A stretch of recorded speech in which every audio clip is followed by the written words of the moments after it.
Happy New Year's, Commanders family. A special next man up for you. We have Percy Butler pull up and get us ready for the Dallas game. He talks about that game in New Orleans when his whole family pulled up and how much that meant to him. Then one of the best running backs to ever rock the burgundy and gold, Stephen Davis, pulls up to talk about his career and if he has any regrets on the way he played the game. All that and more right now on Next Man Up. 2, 3, Commanders family, for our next man up, we have somebody very special. A year 3 guy, our safety, Percy Butler, is in the building. How you feeling, brother? I'm feeling good. What up with the Commander family? Hey, man, like I said, this is your 3rd season. What's been different about this year than your past 2? For sure, winning a lot more. I feel like the switch up with the locker room, like how like I don't have like being everybody so positional. I feel like I'm chopping it up with O-line now. Wow, really? I was chopping it up with them, but it was like, we have conversations. It's like, it feel like you can know your teammates better. And it's like everybody just, like the brotherhood just way different. You know what I'm saying? Everybody ready to ride for each other. Yeah, that's what it seemed like. Everybody says that word, brotherhood. Have you experienced anything like that? Like, I know you've only been here in the NFL, but I mean, you've been playing football your whole life. Have you experienced anything like a locker room that you have now? At my college team, for sure. Like, this feel a lot like how we was at ULF. Yeah, like, started off like the first season like 7-7 even. Then we started the freshmen who came in, like we kind of like just bought into the culture that our coach was bringing, Coach Napier, who had Florida now, and it was like everybody just clinged to each other, like boom. Like I was like boom. I'm thinking like I'm gonna go home a lot because it's an hour away from the crib. Yeah. Like I'm staying at school with my dogs. You know what I'm saying? And it just like a lot of us still talk every day to this day. Wow, so that's kind of the family stuff that you feel in here, because when you here, you don't want to leave either, for sure. Yeah, man. It's for sure feel the exact same like that. It had to have been a little nerve-wracking coming into this season before you knew what it would be, because you got new coaching staff, they're cleaning house. You only in your 3rd year, man. Was there a little nerves coming in here knowing that, hey, man, you really got to come in here and prove yourself to the staff? Oh, for sure, because it was like the first time I actually ever went through like a coaching change. And since I've been playing football, you know what I'm saying? So this was the first time I ever did a coaching change. And it was like, yeah, like you just thinking like, but it's still like you get the clean slate though. So like it kind of like you be nervous, but you kind of take it as, an opportunity at the same time. What was those conversations you had with Dan Quinn when he first got in the building? Because I know he spoke to all you guys. I know Joe Wood Jr. was very involved with you guys. What were those conversations like that helped kind of ease that nervousness a little bit? For me, well, I talked to I talked to Coach Quinn head on. I talked to Coach Witt. I talked with Coach Simmons, and I talked to Coach TD. And they were just asking certain questions to see like what was going left to last season. Yeah. And, I was chopping it up with them, keeping it 100 with them. And it was just like everybody was just on the same page. Like we coming in here, we here for one thing and one thing only, to win games. You know what I'm saying? And we going to keep it real from the start to the finish, and we going to buy into what everybody doing. We going to listen to each other. We not going to be players against coaches. It's going to be players with the coaches. And coaches working together, you know what I'm saying? Yeah. Ain't no coaches on a different page than the other coach because he don't like something. We all gonna buy into one thing and we all gonna flow with that. And I like that a lot.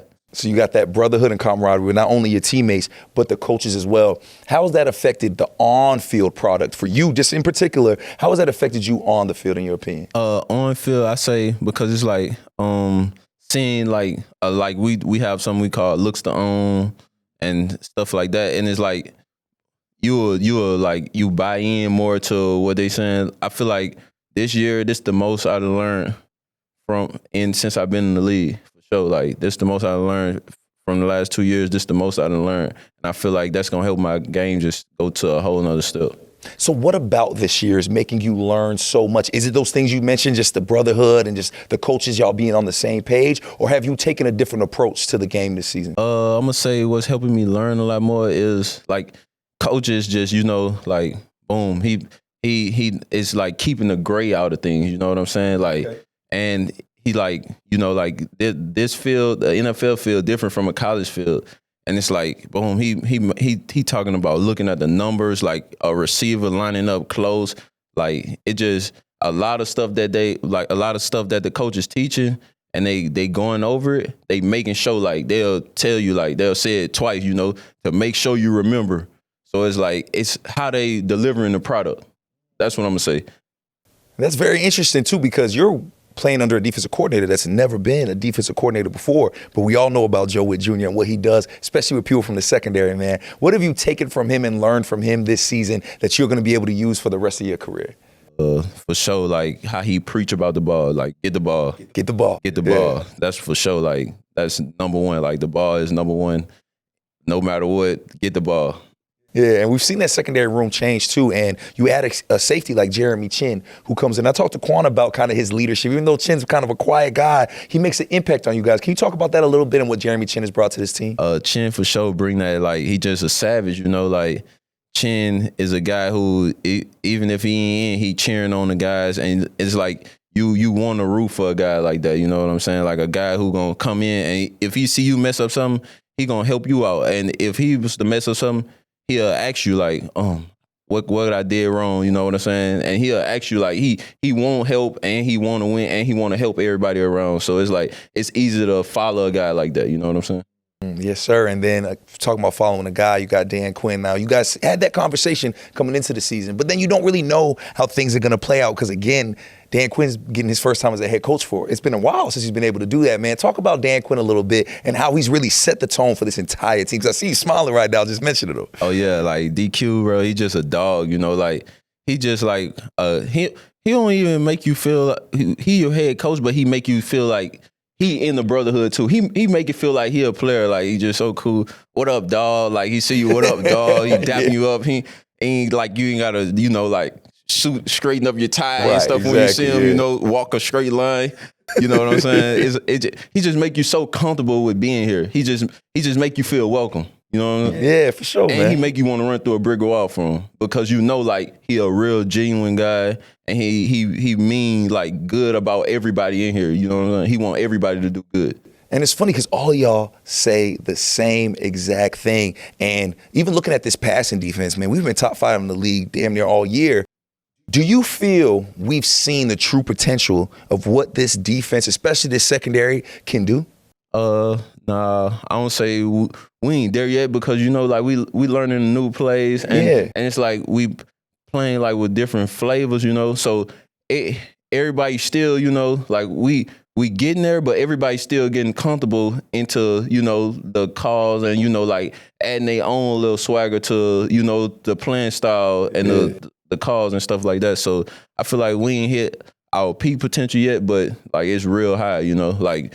Once we start getting the ball, like how Coach Witt want us to, like I feel like that's when we're going to reach it there. Once we start getting the ball like that. I feel like it's coming too. And then you add a guy like Lattimore to an already strong secondary, man. What has he brought to this locker room? For sure. Like he just bring like that dog mentality and he bring like his like he been playing at a high level for a long time. So it's like certain things like, you wouldn't even be looking at it and he'll just be like, he'll just call it out, you know what I'm saying? Wow. And like his technique, is crazy. Like how you could be disciplined and go every snap with doing it right over and over and over, like that just amazing, And it was great to see him on that field. And everybody talked about for the Saints game, like his homecoming. But it was also your homecoming. In your 3-year career, you have never got to play in the Superdome before, right? Never. So what was it like getting to play there, bro? Because I heard you had like 100 people in that building cheer your name. And what was that like to be able to play in front of your family for the first time in the NFL? It was great, like going back and like being able, like my people like an hour away and having all my folks coming out, like a lot of my, not the whole fam, but like our fam real close, like Thanksgiving gathering, we packing grandma's house and stuff like that. So it was like when they come to the game, they came to the Dallas game before, but they couldn't come as deep. So now we an hour away, so it's like, boom, everybody get come. So it was just different because like when I was walking out after the game, walking out for to go to the family area, I just heard a lot of screaming. I'm looking around, I'm like, who is those people going crazy over there? And I'm like, oh, that's my folks. I hurry up and put my bag down and get over there, get to hugging everybody. But yeah, man, it felt great, man. That had to have been, as far as like games are concerned, man, that had to have been at the top of your list as far as moments, right? Being able to do that? Oh, most definitely. Top moment for sure. And I'm sure a top moment that might surpass that will be if and when we make it to the playoffs. And it's crazy because I think this is the first time since you've been here that that's even been a conversation. That's a conversation all around the media, not necessarily in this building because you guys try to stay focused. How has it been staying focused and not looking too far ahead with the playoffs so close? I mean, I feel like for me, it's kind of easy to stay focused because I always take it 1 week at a time because it's a long season. So like, I'm already looking at it week by week, and I don't like to get ahead of myself because when you get ahead of yourself, you really can like take steps back. So just like DQ said, we going to the next stop, climbing up the mountain. Percy, man, it's been so much fun seeing you in year 3, brother. I know you're gonna kill it, man. I can't wait to see what you do next, man. Appreciate your time, bro. Oh yeah, thank you for having me. Yes, sir, man. Commanders family, our next man up, our safety, Percy Butler. Appreciate you, Percy. Oh yeah. Commanders family, for this episode of Next Man Up, we have a special legend, one of the best running backs to ever do it in the burgundy and gold, 1996 4th-round draft pick, but again, became one of the best to ever do it. Stephen Davis, welcoming him into Next Man Up. How you doing, sir?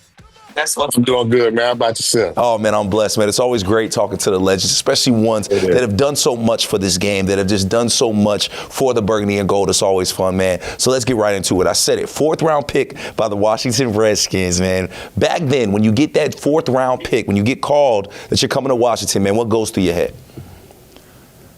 Man, the thing was, man, I thought I was going to be a first-round pick or whatnot, but it didn't work out that way. So, I was just blessed to get an opportunity. And Noah Turner, he's the coach at the time. He gave me an opportunity, and I took the best of it.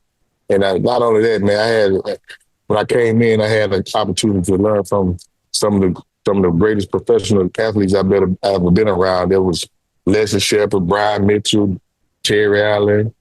You know, them guys, Mark Logan, them guys really helped me along the way to get where I needed to be. You know, just set an example for me and everything. When I talk to people about where they were drafted and they weren't drafted in that 1st round, there's always like, oh, I should have been drafted higher. And they also say how that left a chip on their shoulder when they got to the league. Was that the same for you? Did you have that little chip feeling like you should have been picked up higher?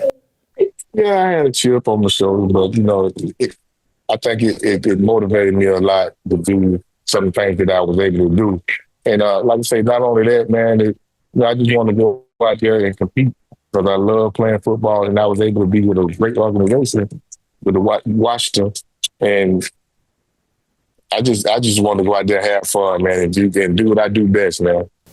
And you talked about those guys you got to back up. Brian Mitchell, Terry Allen, guys you got to learn from while you became what you ended up becoming. What was that time like when you were a backup, when you were behind those guys, man? What did you learn from them guys? I learned a lot how to get myself prepared, how to study film, during practice. I mean, and a lot of times, those guys will say, "Man, they don't pay you to play in the game; they pay you to practice and to learn what you got to do on Sunday." So when you get out there on Sundays, it come all natural to you. And that's some of the things that they did, man. They taught me how to be a professional. Was it hard to be patient during those times? Because you're coming into the league, right? I mean, you've been dominant your whole life, right? Now you're coming into NFL, now you have to take a back seat. Was that a tough transition for you? Yeah, it's tough for anybody that got to go through it because the simple fact is you feel that you can be on the field playing, but, you know, when you get your opportunity, you got to make the best of your opportunity. And I had some opportunity there early on in my career when Terry Allen get hurt or something. And, you know, when I got my opportunity, I made the best of it. One opportunity I can remember was we playing Dallas on a Monday night, and this is in 1997. And Terry Allen got hurt, man. I went in and had 2 touchdowns, had almost 100 yards. And, you know, I just took advantage of it, man. And the opportunity every opportunity I had, I took advantage of it. In 1998, they moved me to fullback. I played fullback for a whole season. Something that I didn't want to do, but it's something that, you know, I had to help the team, and it made me a better running back playing fullback for a year. So. That's what I wanted to ask you, too, because not everybody goes from running back to fullback, back to running back. That's a very interesting transition, but clearly you were a very big guy, man. You mentioned the things you learned from playing fullback. What were some of those things you learned that helped you when you went back to running back in the future? You know, the timing of play, how to get certain angles on the running plays, what to read and whatnot. You know what I mean? You trust your instincts, you know what I mean, with your first instincts or whatever. But like I said, everything that I went through my first 4 years, it prepared me for when did get my opportunity to go out there and start. And when you get that opportunity, let's go to the 99 season because, man, over 1,400 yards, 17 touchdowns, a Pro Bowl, a first-team All-Pro, an incredible, incredible year for you, man. Talk about that 1999 year and what you remember when you look back on that. I look back on that year, man. It was a special year for me and for the team as well. And I never forget we was scrimmaging in Pittsburgh, and I had a good practice. I had a good goal line. We ran goal line. It was full. It was full contact, and I scored 4 times. And after that practice, Noah came to me, and he say, because at the time we had Skip Hicks. Well, Skip Hicks, great running back, man, great guy, and he was actually in position to take the starting role. And Noah come to me after that scrimmage against Pittsburgh and said, "You got to start in the first preseason game." And then the first play of we playing Tampa, I hit off like a 60-yarder. It wasn't a touchdown though, but it was a good run. And I come to the sideline. He said, "You just made yourself the starter of the team." I said, "Well, I thanks for the opportunity, man." And Terry Robisky, he's one of those guys that was in my corner as well. And, you know, like I said, I had a lot of people in my corner, and that year, that moment when he gave me the opportunity to be the starter, I couldn't look back no more. And you did not look back, man. Those numbers are incredible. Some of the best we've ever seen from a running back. What went right for you that season? You get the opportunity, you get the look, you have that belief in yourself from coach. But in your opinion, what went right for you? Everything, man. Brad Johnson coming in and doing the things that he did. Michael Westbrook and Aaron Connor playing the way they played. And, you know, the offensive line, I mean, we had some studs up there, man. And the way they came, John Jensen, the way he came in and did the things that he did, Champ Bailey, you know, it was a good year for us, and everything that we came up short against Tampa. But the thing is, that team, if we could have got that win in Tampa, I think we would have beat St. Louis the following week, man. Man, if only. If only that would have been great. If only, yeah. But like I say, man, it was a great year, man. It was a great year for me and the other guys that made the Pro Bowl that year on the team, Mark Coleman. We had a team that was playing good football, and you know, we was able to run the ball. And like I said, what Brad Johnson did in the passing game, getting the ball to Abercrombie and Westbrook, it was amazing, man. And it's one thing to have a year like that that's so successful, but sustained success, especially at your position, is something that's extremely rare. I think the season after that, you had over 1,300 yards. The season after that, you led the league in carries. In your opinion, for a running back, what led to that sustained success and that durability in your career? Just taking care of my body, man. And, you know, I had some small injuries here and there, but, you know, in that time frame, I didn't have a serious injury. But I you know what I mean, everything that I did, it was during the off season. It was during the weight training and stuff like that. So everything that we did, man, it was preparing me for that opportunity during the off season. I had a personal trainer and everything, and I was eating right, doing everything that I needed to do to be on the field.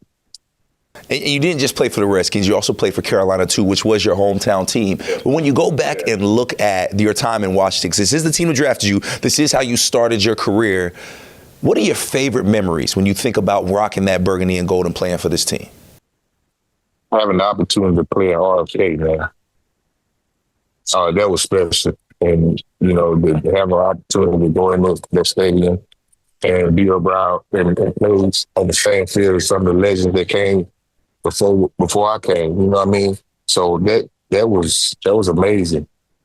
And then moving to the new stadium and getting the first win against Arizona in 97, stuff like that, man. The small stuff like that, you know what I mean? That makes you proud. Yeah, my kids was born in D.C. I'm always going to be I'm going to say Redskin, man. Yes. I'm That's always be okay. a Yes, sir. Redskin, Commander West. But I'm always be one of them. So I love Washington. And we was there a couple of weeks ago and to a game. My wife said, we want to move back up there.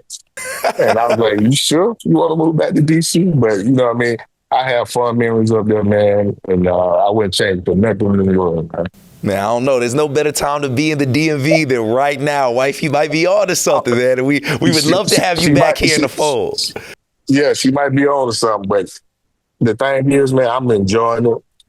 I got a lot of friends that's Cowboys fans, and I'm with one now. So every time we play them, we always go back and forth. But I'm just glad the guys are doing so good, man. Because it's been a long time coming.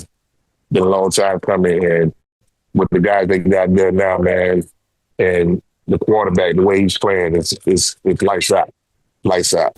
And you said to yourself, it's been a long time coming. You've seen highs and you've seen lows with Washington, but now we're looking at the playoffs. We're looking at something different. Like you said, we're going to be playing Dallas, but then after that, it's the playoffs, man. When you came back, when you came to a game, when you saw that environment and saw all the things that changed, man, how are you feeling about the state of the Commanders right now?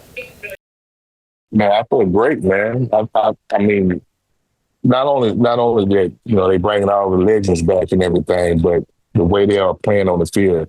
You know, a couple times I came up, it wasn't as enthused as they are now, the fans. The stadium wasn't as crowded. But now, man, it's like I say, they doing some special things in there.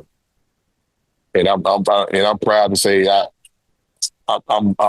belong to their organization right now, and it's looking good. It's looking good. Looking real good. Hey, man, we're proud to have you as part of this organization. And before I let you go, one thing that you've been very vocal on, especially post-career, is concussions, memory loss, and things of that nature, and things that you've struggled with. So first question, man, how are you doing with everything? How's everything going in that regard? Everything's going good, man. You know, I got a good support system around me. My wife, my kids, my grandkids. She been working at them. And you know, they joke with me about it a lot because they say I try to do it on purpose a lot of times. But you know, they understand, and they understand some of the things that I'm going through as far as my body wise. You know what I mean? Getting the small stuff here and there. But they like I said, I got to good support system. So when you look back on everything, man, because when you played that game and you were relentless, not everybody can play running back or fullback. Not everybody has the size or brute strength to play both of those positions. So when you look back now, do you have any regrets on how you played the game? No. I wouldn't do it no other way. No other way. We wouldn't have you do it no other way. We wouldn't have you do it no other way. No. My competitive spirit, the way I was trained to play football and the way I was brought up, I wouldn't change nothing about it.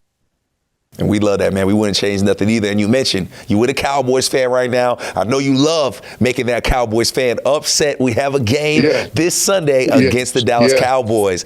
Man, talk about that game and talk about what it was like, because you got to play those NFC East rivalry games, man. How important are those games against the Cowboys? Oh, they just now, I mean, it's a rivalry, but the thing about the NFC East, man, everybody was a rivalry in that division. And playing Dallas, it was just something special. You know, we won some and we lost some, but the thing is, it was just so competitive. And I love being in that position and play them guys. And to be able to talk junk to to my friends that was Dallas fans, it was great, man. I love it. Like I say, a lot of people say, you was a Dallas fan when you were growing up. No. I became a Dallas head when I signed down the line with the Washington Redskins. Amen. So I can't stand Cowboys. I can't stand them. I can't stand them. I think we all can agree with you on that. One of my favorite pastimes is talking trash to my friends that are Cowboys fans as well. So salute to you, man. And my last question for you. We have this rookie sensation Jaden Daniels. He was just named a Pro Bowler his rookie year, man. What a year he has had for this team. Can you just talk about Jaden Daniels and what you've seen from him that impresses you so much? How calm he is when some people that's put in that situation where the last play of the game against Chicago, the win this past weekend. Some people, when they put in that situation, like I tell them, it's two types of pressures: those that apply, those that receive it. And he's applying pressure every time he's out there with an opportunity to win the game. And I love it. And he's bringing a lot of enthusiasm to watching DMV area. He's bringing a winning attitude. He's bringing hope, and not only hope, but the thing is, never count us out with him at quarterback, because with time and timeouts with him, you got an opportunity. But that's what he's doing. He's taking advantage of the opportunity, and he's doing Washington great right now. I'm proud of him. Steven, I think we all can agree with you on that, man. He has had an incredible season. Steven, thank you for taking the time to pull up on us, man. I know you're out there with the family, having a good time hanging out with your Cowboy fan friends and all that, Steven, man. We appreciate you. And just make sure when you and wifey make that move back to the DMV, you pull up to the studio and join us again, all right? No doubt. I sure will. I appreciate you for having me on here, man. Commanders family, our next man up, Washington legend, one of the best running backs to ever rock that burgundy and gold, Steven Davis. Appreciate you, brother. No doubt. Peace out, man. Commanders family, we hope you've enjoyed this special New Year's episode of Next Man Up. If you want to catch our previous episodes, you can catch those on the Commanders YouTube page or stream the audio wherever you get your podcast. I'm your host, Brian Colbert, and this is Next Man Up.